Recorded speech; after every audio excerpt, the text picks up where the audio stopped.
Olá, internautas. Iniciamos mais um programa Gestão Executiva.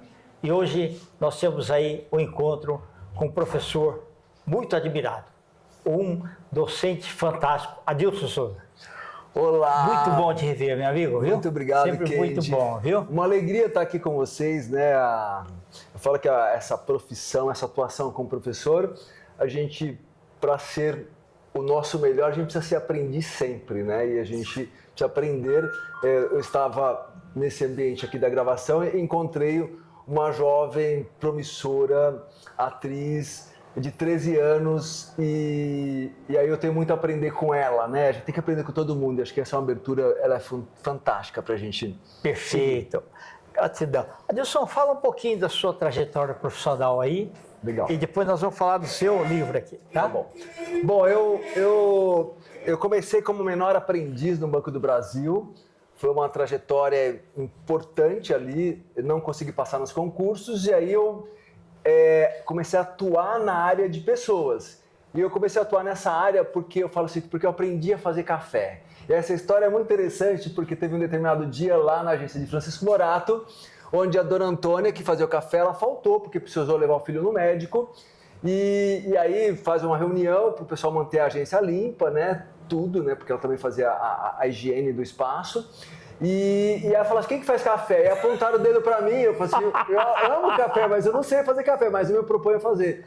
E a partir daquele dia, eu fiz, ficou bom, e a partir daquele dia eu era o responsável pelo café. E aí eu entrei na área de pessoas, que é uma área que eu sou apaixonado.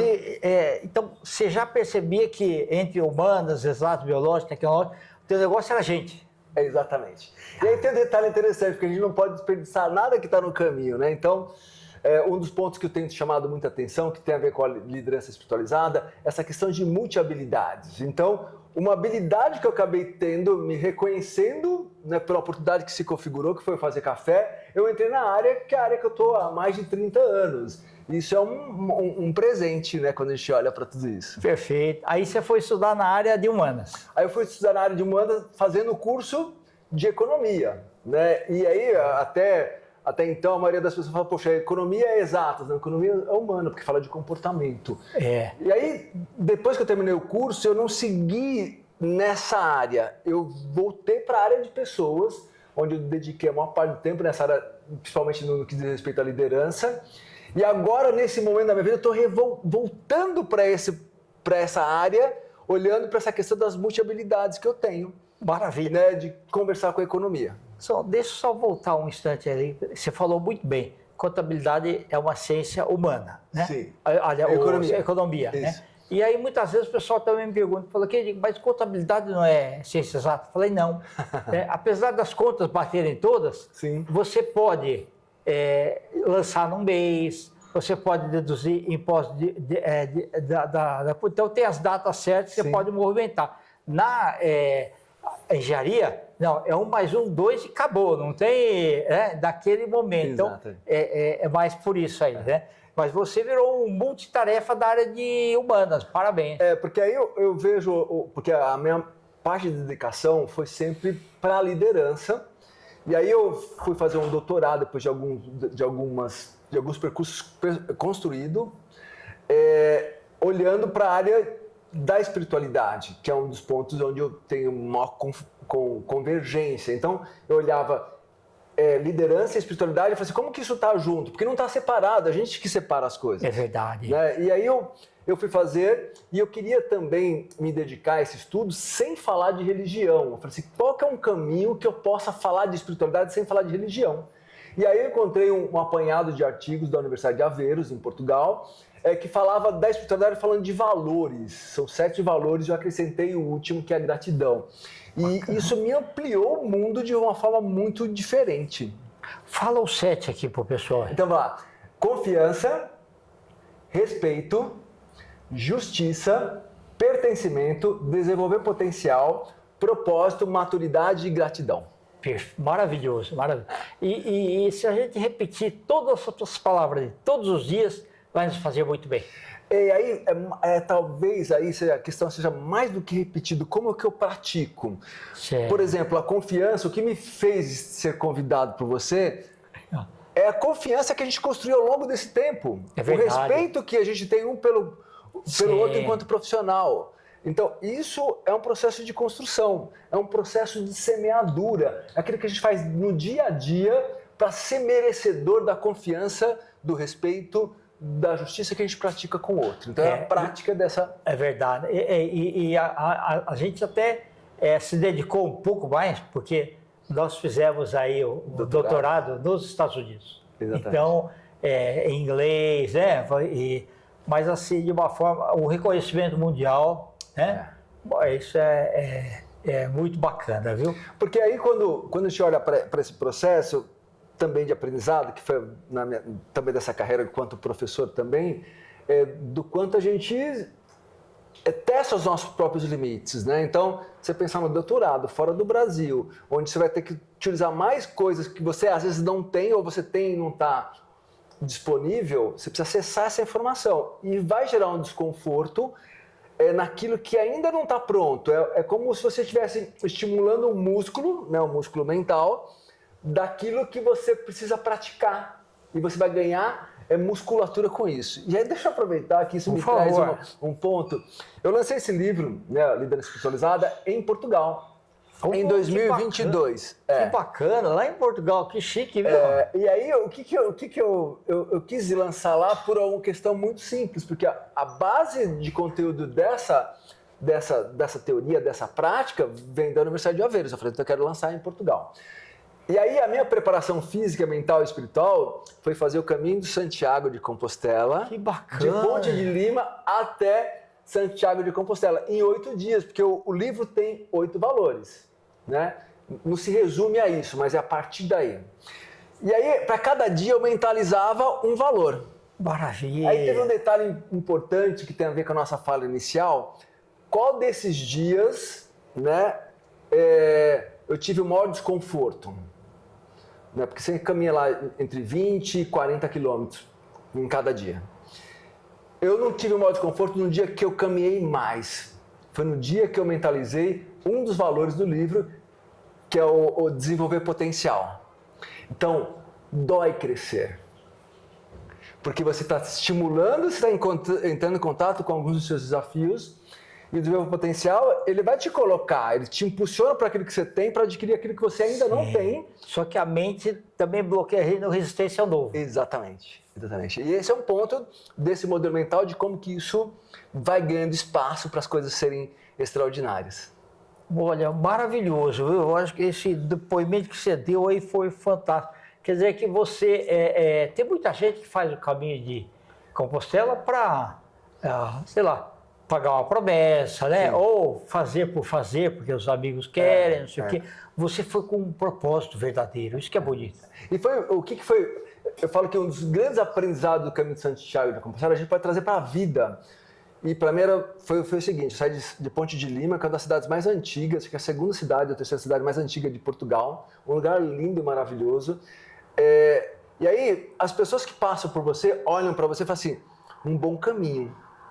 Todo mundo que passa por você te deseja um bom caminho. Que bom, né? E quando você passa por pessoas, você deseja o quê para elas? Um bom caminho. Se a gente trouxesse isso para a vida, as pessoas que cruzam os nossos caminhos, a gente pudesse desejar para elas um bom caminho, a gente já teria uma vibração, uma energia melhor transitando entre a gente. Isso já construiu parte importante deste caminho. É verdade. E até o pessoal fala que o pessoal deixa voluntariamente água para você beber no caminho, né? Você percebeu isso daí também? Tem, sim, acho que tem uma questão do quanto... Porque o que é interessante é que se a gente tivesse um balãozinho para cada uma daquelas pessoas ali, elas têm suas dores, né? Verdade. Elas estão passando por alguma coisa que é muito ímpar. E eu gosto de dizer isso. A espiritualidade é o nosso lugar mais íntimo.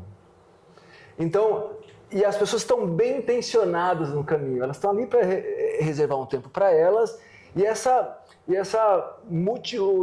espaço multicultural. Eu encontrei gente de vários lugares do mundo em 8 dias.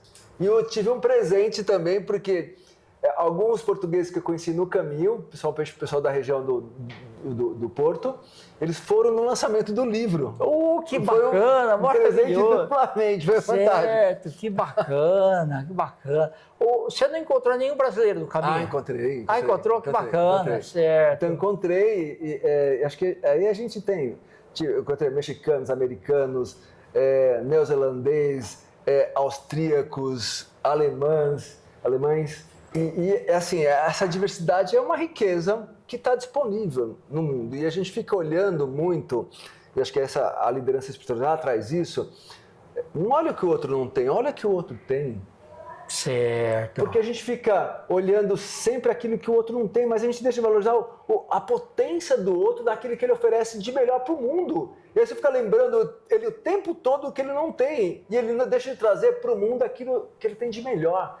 Isso faz muita diferença nessa dinâmica de construção, de energia, inclusive, né? Porque a liderança espiritual fala também dessa questão da energia que transita nesse ambiente, desse modelo mental que nos fortalece, que fortalece as nossas relações.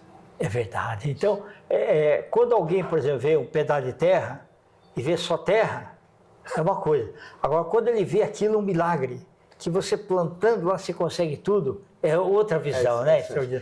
E o professor tem aquele negócio de ver os alunos, a gente vê o quanto de potencial eles têm, o quanto que com um pouquinho da nossa ajuda, a contribuição que eles podem dar para esse mundo.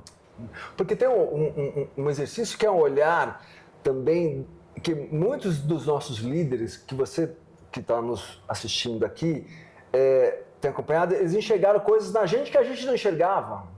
Esse é um olhar dessas lideranças que estão à frente do seu tempo, de te estimular e falar assim, eu estou com você.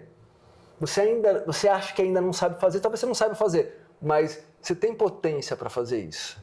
Né? E essa cumplicidade, essa parceria de um líder espiritualizado vai colocar você num lugar diferente.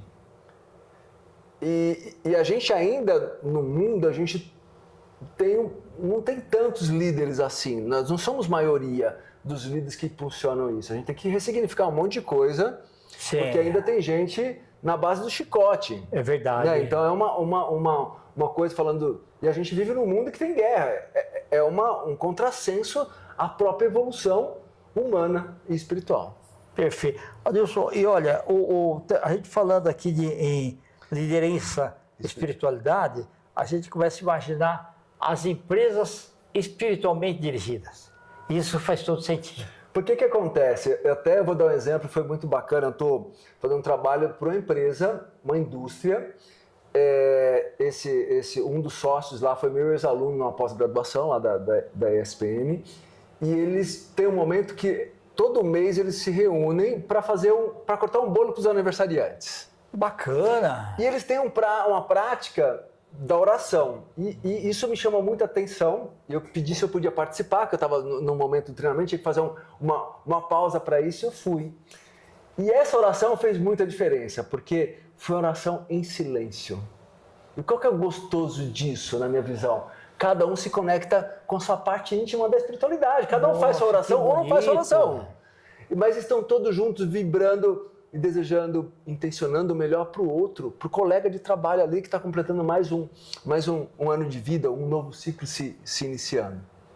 Olha, realmente é um novo olhar, né?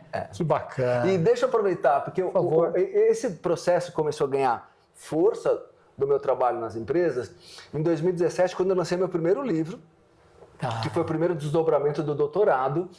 E aí eu fui acionado pro Juliano, tenho autorização para falar o nome dele, Juliano Assunção, que era gerente de treinamento da Momenta Pharma. E ele me acionaram para fazer uma reunião na empresa. Ele falou, olha, eu vi o seu TED Talks sobre gratidão, eu vi sua entrevista com o Milton Jung na CBN, e teve um detalhe da sua entrevista que me chamou a atenção. Eu falei assim, eu quero esse cara fazendo um trabalho para a minha equipe de comercial. E eu falei assim, que fala foi essa? Eu falei assim, você falou que resultado a qualquer custo tem custado muito caro para as empresas.